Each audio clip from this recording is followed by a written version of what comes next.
അസ്സലാമലൈക്കും. എന്തായി എല്ലാവർക്കും സുഖം തന്നെയല്ലേ? അങ്ങനെ 25 നോമ്പും തുറക്കാൻ പോകുന്നു. പിന്നെ ഇതൊക്കെ ഇത് എപ്പോഴത്തെ പോലെ തന്നെ നമുക്ക് ബത്തക്കാൻ്റെ ജ്യൂസ് ഉണ്ട്, ബത്തക്കാൻ്റെ കണ്ടുണ്ട്, പിന്നെ കസീസ് സർവത്ത്, പിന്നെ ഇത് മുട്ടൻ്റെ ബ്രെഡെല്ലാം ഇട്ട് എൻ്റെ മരിയോളാക്കിയ ഇത്. അതുകൊണ്ട് വേറെ എന്തും ഇല്ല, ഇന്ന് ഫ്രൂട്ടെന്തോ അങ്ങനെ എന്തും ഇല്ല. പിന്നെ പിള്ളേർ രണ്ടും ഉറങ്ങുന്നു. അങ്ങനെ നോമ്പ് തുറക്കാനേ ഒരു പാങ്ങാന്നില്ല, കരക്കരാന്ന്.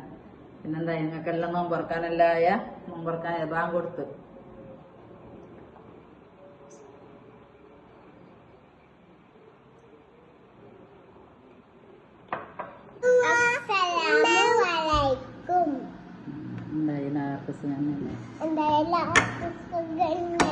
ഞാൻ നോമ്പ് തുറങ്ങിയിട്ടുണ്ടായി.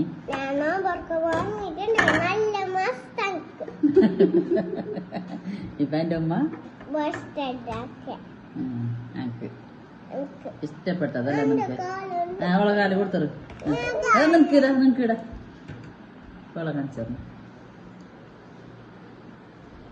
എനിക്ക് ഇഷ്ടം എന്തായി എല്ലാവർക്കും സുഖം തന്നെയല്ലേ? അങ്ങനെ നോമ്പ് തുറന്നിട്ടായിട്ട് അവൾക്ക് റോസ്റ്റ് വേണം, അവർക്ക് വേണം. അതിനങ്ങനെ അവളുടെയുള്ള കുറച്ച് കോഴി ഉണ്ടായിരുന്നു, എടുത്തിട്ട് പരക്കിട്ട് വെച്ചിട്ടുണ്ടായി. അതിനതാ ഇപ്പൊ ഉറങ്ങിട്ട് എണിച്ചാ. നോമ്പ് തുറക്കുമ്പോ ഒരു പൊലിസയില്ല. ഞാൻ പിള്ളേറില്ലാത്ത രണ്ടാളും ഉറങ്ങിന് വൈകിട്ട് കിടന്നിട്ട് വിളിച്ചിട്ട് എണിച്ചിട്ടേ ഇല്ല. ഞങ്ങൾക്ക് തന്നെ നോമ്പ് തുറന്ന പോലെ ആയിട്ടേ ഇല്ല. പിന്നെന്താ നിങ്ങളെല്ലാം വിശേഷം? എല്ലാവരും ഫുഡെല്ലാം കഴിച്ചാ? ഞങ്ങൾ തിന്നാട്ടിരിക്കുന്ന ഇൻഷാ അല്ലാഹ് എല്ലാവരും കമന്റും ഷെയറും സബ്സ്ക്രൈബ് എല്ലാം ആക്കണം. ശരി മോളെ.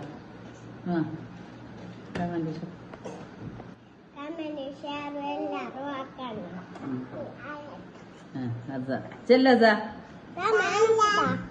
കമന്റ് ആക്കണോ? ചെല്ലു ഷെയർ ആക്കണോ? ഇൻഷാ അല്ലാഹ്. അസ്സലാമു അലൈക്കും.